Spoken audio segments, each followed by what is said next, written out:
और सीधा अपनी पहली स्लाइड पर चलते हैं।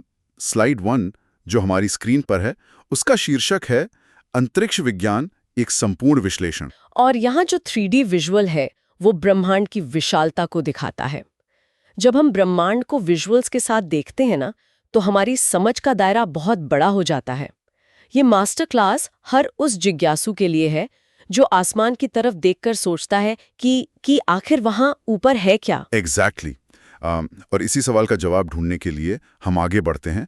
स्लाइड 2 पर आते हैं। ब्रह्मांड और हमारी आकाशगंगा, मतलब शुरुआत कैसे हुई? महाविस्फोट। हाँ, बिग बैंग। महाविस्फोट के बाद ही ये अनंत ब्रह्मांड अस्तित्व में आया। शुरुआत में तो सिर्फ हाइड्रोजन गैस के बादल थे, है ना? बिल्कुल, जिन्हें निहारिका या नेब्यूला कहा जाता है। अच्छा, इसको ना एक बहुत ही मजेदार रियल लाइफ कनेक्शन से समझते हैं। जैसे एक देश में लाखों शहर होते हैं और एक शहर में लाखों घर होते हैं, वैसे ही ब्रह्मांड रूपी देश में हमारी मंदाकिनी यानी मिल्की वे हमारा शहर है। और क्या आप अंदाजा लगा सकते हैं कि इस शहर में कितने घर हैं? इस मंदाकिनी में सूर्य सहित करीब 100 अरब तारे रहते हैं। 100 अरब तारे, वाओ! मतलब ये संख्या ही दिमाग घुमा देने वाली है। हाँ, और ये तारे बने कैसे, ये समझना भी जरूरी है। निहारिका के उन ठंडे हाइड्रोजन बादलों हैं, जब बहुत भयानक गुरुत्वाकर्षण का दबाव पड़ता है तो एक प्रक्रिया शुरू होती है, नाभिकीय संलयन या न्यूक्लियर फ्यूजन। अच्छा, तो जो परमाणु सामान्य तौर पर दूर भागते हैं, एग्जैक्टली, वो दबाव के कारण टकराकर जुड़ने लगते हैं और इसी से तारों का जन्म होता है। अगर हम इस स्लाइड में आकाशगंगा के डिजाइन को देखें तो ये पूरी तरह से सर्पिलाकार या स्पाइरल है। हाँ, वो जलेबी की तरह गोल गोल घूमता हुआ डिजाइन। सही कहा। और स्लाइड में जो बीच का हिस्सा दिख रहा है ना, जिसे बल्ज कहते हैं, वहां एक चौंकाने वाला तथ्य है। इस बल्ज के ठीक बीचों बीच एक सुपरमैसिव ब्लैक होल बैठा है। ओहो, मतलब वो ब्लैक होल ही पूरे 100 अरब तारों को एक साथ बांध कर रखता है। बिल्कुल, उसका गुरुत्वाकर्षण ही वो गोंद है जो सबको जोड़े हुए है। क्या बात है। तो चलिए इसी के साथ स्लाइड 3 पर आते हैं। ब्रह्मांड निर्माण के मुख्य चरण। तो आखिर ये सब एक कहानी की तरह कैसे आगे बढ़ा? इसमें 4 मुख्य चरण हैं। हाँ, पहला चरण तो वही है, महाविस्फोट। ये जो बिग बैंग का सिद्धांत है ना, ये जॉर्ज लेमेत्रे ने दिया था। इसके बाद सबसे प्राचीन गैस यानी हाइड्रोजन पूरे अंतरिक्ष में फैल गई। और फिर दूसरा चरण आया निहारिका और तारा, जहां उन्हीं हाइड्रोजन के घने बादलों में न्यूक्लियर फ्यूजन से तारों का जन्म हुआ। बिल्कुल। और तीसरे चरण में इन्हीं 100 अरब तारों का समूह बना, जिसे हम आकाशगंगा कहते हैं। और स्लाइड में यह भी मेंशन है कि हमारी मंदाकिनी के सबसे करीब देवयानी यानी एंड्रोमेडा आकाशगंगा है। हाँ, और चौथा चरण तब आता है जब ऐसी 3 या उससे ज्यादा आकाशगंगाएं मिलती हैं, तो वो एक सुपर क्लस्टर बन जाता है। लेकिन एक मिनट, यहाँ ना मेरे दिमाग में एक सवाल आ रहा है, एक बहुत ही तार्किक सा सवाल। हाँ, बताइए। अगर 100 अरब तारे हमारी ही आकाशगंगा में हैं और सब कुछ गुरुत्वाकर्षण से खिंच रहा है, तो क्या हम आसमान में जो तारे देखते हैं वो रुके हुए हैं या चल रहे हैं? क्योंकि देखने में तो वो बिल्कुल जमे हुए लगते हैं। ये बहुत ही बेहतरीन सवाल है और हमारी स्लाइड 4 इसी के बारे में है। आसमान में तारे स्थिर क्यों दिखते हैं? हाँ, क्योंकि अगर सब कुछ घूम रहा है तो हमें हलचल क्यों नहीं दिखती? अगर हम इसे बड़े परिदृश्य या बिगर पिक्चर से जोड़े ना, तो असल में आकाशगंगा का कोई भी तारा रुका हुआ नहीं है। हमारा अपना सूर्य, जो हमें बिल्कुल स्थिर लगता है। हाँ, वही सूर्य 250 किलोमीटर प्रति सेकंड की भयानक रफ्तार से आकाशगंगा के केंद्र की परिक्रमा कर रहा है। 250 किलोमीटर प्रति सेकंड, ये रफ्तार तो सोच के परे है। इसको आसान बनाने के लिए ना स्लाइड में रिलेटिव मोशन का एक बहुत शानदार उदाहरण दिया है। हाँ, वो हाईवे वाला एनालॉजी। बिल्कुल। मान लीजिए हाईवे पर 100 किलोमीटर प्रति घंटा की समान रफ्तार से एक ही दिशा में चल रही 2 कारें एक दूसरे को देखें तो उनके बीच की दूरी समान रहती है और इसीलिए वो एक दूसरे को स्थिर लगती हैं। एग्जैक्टली। अंतरिक्ष में भी यही हो रहा है। चूंकि पृथ्वी, सूर्य और सभी तारे विशाल दूरियों पर समान गति से परिक्रमा कर रहे हैं, इसलिए वे हमें रुके हुए दिखते हैं। और यहाँ एक और गहरा तथ्य जुड़ता है। सूर्य इतनी तेज गति से भागने के बावजूद आकाशगंगा का सिर्फ एक चक्कर लगाने में 25 करोड़ वर्ष का समय लेता है। 25 करोड़ वर्ष? हाँ, और खगोल विज्ञान में इसे एक ब्रह्मांड वर्ष या कॉस्मिक ईयर कहा जाता है। ये तो सच में माइंड ब्लोइंग है। अब जब हम अपने सबसे करीबी तारे यानी सूर्य की बात कर ही रहे हैं, तो चलिए स्लाइड 5 पर चलते हैं और इसके अंदर झांक कर देखते हैं। सूर्य की संरचना, धधकता हुआ आग का गोला। बिल्कुल, सूर्य कोई ठोस ग्रह नहीं है। यह मुख्य रूप से हाइड्रोजन और हीलियम गैसों का एक विशाल तारा है। और स्लाइड में जो इसका क्रोड या कोर दिख रहा है, हाँ, वो इसका पावर हाउस है। इस क्रोड का तापमान 1,50,00,000 डिग्री सेल्सियस होता है। इसी भयानक दबाव और तापमान के कारण वो नाभिकीय संलयन वाली प्रक्रिया यहाँ लगातार चलती रहती है। और यहाँ स्लाइड में एक रियल लाइफ कनेक्शन लिखा है, मैं इसे पढ़ता हूँ। जैसे एक परमाणु बम फटता है, वैसी ही करोड़ों बमों की ऊर्जा सूर्य के अंदर हर सेकंड पैदा हो रही है। हर सेकंड। और यही वो ऊर्जा है जो इतनी दूर पृथ्वी पर जीवन को संभव बनाती है। वाओ! और here is where it gets really interesting. मतलब स्लाइड 6 में सूर्य की संरचना को प्यास की तरह 6 परतों में बांटा गया है। हाँ, ये बहुत ही जटिल डिजाइन है। अगर हम आंतरिक परतों यानी इनर लेयर्स से शुरू करें, तो पहली है क्रोड, जहां 15.5 करोड़ डिग्री पर ऊर्जा पैदा होती है। और उसके ठीक बाहर? उसके बाहर है विकिरण क्षेत्र या रेडिएटिव जोन। जब क्रोड में ऊर्जा बनती है ना, तो एक्सरे, गामा रे और ऊर्जा के छोटे पैकेट बनते हैं, जिन्हें फोटॉन कहा जाता है। अच्छा, वो लाइट के पार्टिकल्स। बिल्कुल, लेकिन ये परत इतनी सघन होती है कि एक फोटॉन को यहाँ से निकलने में हजारों लाखों साल लग जाते हैं। मतलब जो धूप हमें आज मिल रही है वो लाखों साल पुरानी है। एग्जैक्टली।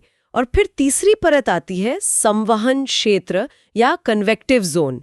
ये आंतरिक भाग की आखिरी परत है, जहां गैसें उबलती हुई अवस्था में रहती हैं। और इसके बाद बाहरी परतें शुरू होती हैं। चौथी परत है प्रकाश मंडल या फोटोस्फीयर। ये सूर्य की वो सफेद और पीली सतह है जो हम आंखों से देखते हैं। सही। और उसके ठीक ऊपर 5वीं परत है वर्णमंडल या क्रोमोस्फीयर, जो लाल या गुलाबी रंग की होती है। और छठी परत जो सबसे बाहर है, वो है कोरोना या कोरोना। ये सूर्य का सबसे बाहरी वायुमंडल है, लेकिन ये केवल पूर्ण सूर्य ग्रहण के समय ही दिखाई देता है। अंतरिक्ष की बातें तो ठीक है, लेकिन इसका हमारी रोजमर्रा की जिंदगी और हमारी नींद से क्या लेना देना है? नींद से? हाँ। स्लाइड 7 का टाइटल देखिए, सूर्य की धूप और इंसान की नींद का विज्ञान। ये एक अद्भुत कनेक्शन है। अरे हाँ, ये बायोलॉजिकल लिंक बहुत ही फैसिनेटिंग है। सूर्य के विकिरण क्षेत्र से निकले वो जो फोटॉन होते हैं ना, ऊर्जा के छोटे पैकेट, हाँ, वो लाखों साल का सफर तय करके हमारी त्वचा तक पहुंचते हैं। और इसका एप्लीकेशन देखिए। मान लीजिए कोई सुबह की धूप में खड़ा है, जैसे ही वो फोटोन त्वचा से टकराता है, शरीर में विटामिन डी बनने लगता है। और इसका सिग्नल हमारी आंखों और नसों से होते हुए सीधे दिमाग की पीयूष यानी पिट्यूटरी और पीनियल ग्रंथि को जाता है, जो हमारे शरीर की बायोलॉजिकल घड़ी है। एग्जैक्टली। और जैसे ही रात होती है, यही ग्रंथि मेलेटोनिन नामक स्लीपिंग हार्मोन निकालती है, जिससे हमारी नींद का चक्र सही रहता है। मतलब सूर्य सिर्फ रोशनी ही नहीं देता, बल्कि हमें अच्छी नींद भी देता है। क्या बात है। बिल्कुल। अब सवाल ये है कि जिस अंतरिक्ष में इतनी शक्तिशाली ऊर्जा और भयानक गुरुत्वाकर्षण है, वहां हम इंसान अपने उपग्रह या सैटेलाइट्स कैसे भेजते हैं? ये बहुत बड़ा चैलेंज है, और इसका जवाब है स्लाइड 8, प्रक्षेपण यान, अंतरिक्ष के डिलीवरी बॉय। Delivery boy. हाँ, क्योंकि कोई भी सैटेलाइट अपने आप उड़कर अंतरिक्ष में नहीं जा सकता।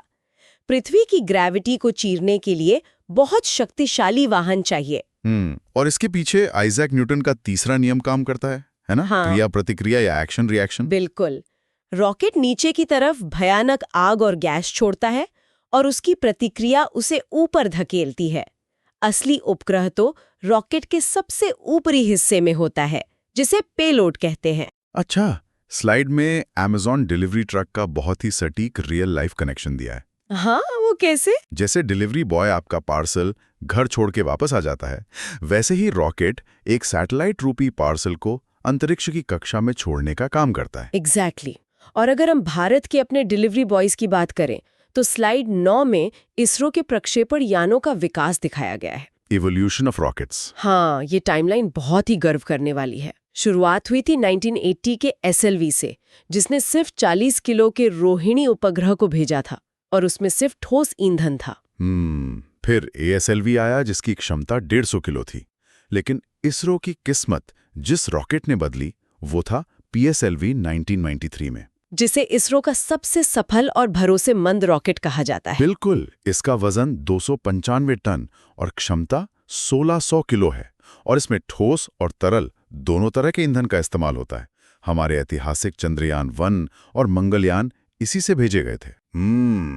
और जब भारी संचार उपग्रह भेजने होते हैं 36,000 किलोमीटर ऊपर, तब जीएसएलवी का यूज होता है ना? हाँ, और जीएसएलवी की सबसे बड़ी खासियत है उसका क्रायोजेनिक इंजन। ये अति निम्न ताप वाला इंजन। सही कहा, इसमें गैसों को शून्य से बहुत नीचे ठंडा करके तरल रूप में इस्तेमाल किया जाता है, जिससे बहुत ज्यादा थ्रस्ट पैदा होता है। लेकिन यहाँ मेरे दिमाग में एक सवाल आता है। बिल्कुल। एक तार्किक सवाल। हाँ। पूछिए, अगर हर बार सैटेलाइट छोड़ने के बाद इतना बड़ा और महंगा रॉकेट अंतरिक्ष में कचरा बन जाता है या टुकड़े होकर समुद्र में गिर जाता है, तो ये तो बहुत महंगा सौदा है ना? हर पार्सल के लिए नया ट्रक खरीदना। यही तो एक सबसे महत्वपूर्ण सवाल खड़ा करता है, और इसका जवाब है हमारी अगली स्लाइड 10, भविष्य की तकनीक, RLV, यानी रीयूजेबल लॉन्च व्हीकल। एग्जैक्टली। इसको समझने के लिए हवाई जहाज का उदाहरण बेस्ट है। सोचिए, अगर दिल्ली से मुंबई जाने के लिए एक हवाई जहाज खरीदें और वहां पहुंचकर उसे कबाड़ में फेंक दें, तो कोई टिकट ही नहीं खरीद पाएगा, बहुत महंगा होगा। बिल्कुल। और इसी खर्च को कम करने के लिए RLV बनाया जा रहा है। ये रॉकेट की तरह वर्टिकल अंतरिक्ष में जाएगा, सैटेलाइट छोड़ेगा और फिर वापस एक हवाई जहाज की तरह रनवे पर सुरक्षित लैंड करेगा, ताकि इसे बार बार इस्तेमाल किया जा सके। वाह, ये तो स्पेस सेक्टर को पूरी तरह बदल देगा। और जब लागत कम करने की बात आती है तो स्लाइड 11 में भारत के ऐतिहासिक अंतरिक्ष मिशनों का जिक्र है। दुनिया भर में इसरो अपनी कम लागत के लिए जाना जाता है। हाँ, हमारी यात्रा एक साइकिल पर रॉकेट के पुर्जे ले जाने से शुरू हुई थी और आज मंगल ग्रह तक पहुंच चुकी है। मंगलयान यानी मॉम की उपलब्धि तो अद्भुत है। भारत पहली ही कोशिश में मंगल पर पहुंचने वाला देश बना, वो भी सबसे कम बजट में। बिल्कुल। यहाँ हॉलीवुड की ग्रेविटी फिल्म का संदर्भ बड़ा मजेदार है। जितना बजट उस साइंस फिक्शन फिल्म का था ना, इसरो ने उससे भी कम बजट में अपना असली यान मंगल ग्रह तक पहुंचा दिया। विस्तृत विश्लेषण है एक टाइमलाइन के रूप में। तो चलिए एक एक करके इन्हें समझते हैं। पहला है चंद्रयान-1, जो 22 अक्टूबर 2008 को लॉन्च हुआ PSLV C11 के द्वारा, और इसकी सबसे बड़ी उपलब्धि थी चंद्रमा पर पानी के कणों यानी वाटर मॉलिक्यूल्स की खोज। और हाँ, इसकी लैंडिंग साइट का नाम जवाहर बिंदु रखा गया। फिर आता है मंगलयान या मॉम। 5 नवंबर 2013 PSLV C25 द्वारा भेजा गया ये मिशन, जिसने भारत को विश्व में पहले प्रयास में सफल होने वाला पहला देश बनाया।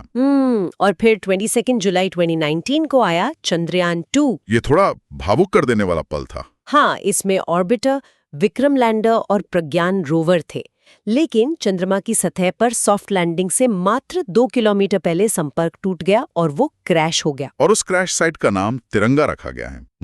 और फिर हमारी सबसे बड़ी सफलता चंद्रयान-3, 14 जुलाई 2023 को लॉन्च और 23 अगस्त 2023 को सफल लैंडिंग। वो भी चंद्रमा के दक्षिणी ध्रुव पर, और उस ऐतिहासिक लैंडिंग साइट का नाम रखा गया शिव शक्ति। बिल्कुल।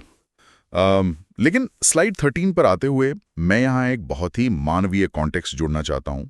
हार से जीत तक का सफर, रेजिलियंस ऑफ इसरो। हाँ, ये बहुत जरूरी है। मान लीजिए किसी ने परीक्षा के लिए सालों दिन रात मेहनत की और सिर्फ एक नंबर से चूक गए। 2019 में जब चंद्रयान-2 मात्र 2 किलोमीटर की दूरी पर क्रैश हुआ तो पूरे देश की आंखें नम थीं। लेकिन विज्ञान कभी हार नहीं मानता। इसरो के वैज्ञानिकों ने अपनी गलतियों से सीखा, उस क्रैश के डेटा का गहराई से विश्लेषण किया और लैंडर को और भी ज्यादा मजबूत बनाया। और उसका रिजल्ट हम सब ने देखा। चंद्रयान-3 ने चंद्रमा के सबसे दुर्गम और अंधेरे हिस्से दक्षिणी ध्रुव पर सफल सॉफ्ट लैंडिंग की, जहां कोई सूरज की रोशनी नहीं पहुंचती। और भारत दक्षिणी ध्रुव पर पहुंचने वाला दुनिया का सबसे पहला देश बन गया, सूर्य तक। बिल्कुल। और हमारे स्वदेशी रॉकेट्स PSLV और भविष्य के RLV से लेकर इसरो की शिव शक्ति और मंगल की उपलब्धियों को एक सूत्र में पिरोया है। ये सारी जानकारी साबित करती है कि अंतरिक्ष विज्ञान सिर्फ तारों की गिनती नहीं है, ये हमारे अस्तित्व, हमारी तकनीक और हमारी कभी हार न मानने वाली भावना का प्रतीक है। एकदम सही बात है। और क्लास को खत्म करते हुए जी। एक विचारोत्तेजक सवाल मैं यहाँ छोड़ना चाहूंगी। हाँ, बिल्कुल। अगर भारत ने साइकिल पर रॉकेट के पुर्जे ढोने से लेकर मात्र कुछ दशकों में चंद्रमा के उस अंधेरे दक्षिणी ध्रुव तक का सफर तय कर लिया है जहां कोई नहीं पहुंच पाया था, तो सोचिए जब भविष्य में आरएलवी जैसी तकनीक आम हो जाएगी तो हमारे ये अंतरिक्ष के डिलीवरी बॉयज ब्रह्मांड के किन गहरे और अनसुलझे रहस्यों की डिलीवरी हमारी पृथ्वी पर करेंगे। वाह, क्या वो किसी नए जीवन का संकेत होगा या किसी नए तारे के जन्म का डेटा? ये सच में सोचने पर मजबूर कर देता है। और जो लोग भी आज हमारे साथ इस क्लास में जुड़े हैं, हम उन्हें इसी सवाल पर विचार करने के लिए छोड़ते हैं। हमारी इस deep dive visual master class के समापन की घोषणा यहीं होती है। ब्रह्मांड बहुत विशाल है और हमारी खोज बस अभी शुरू ही हुई है।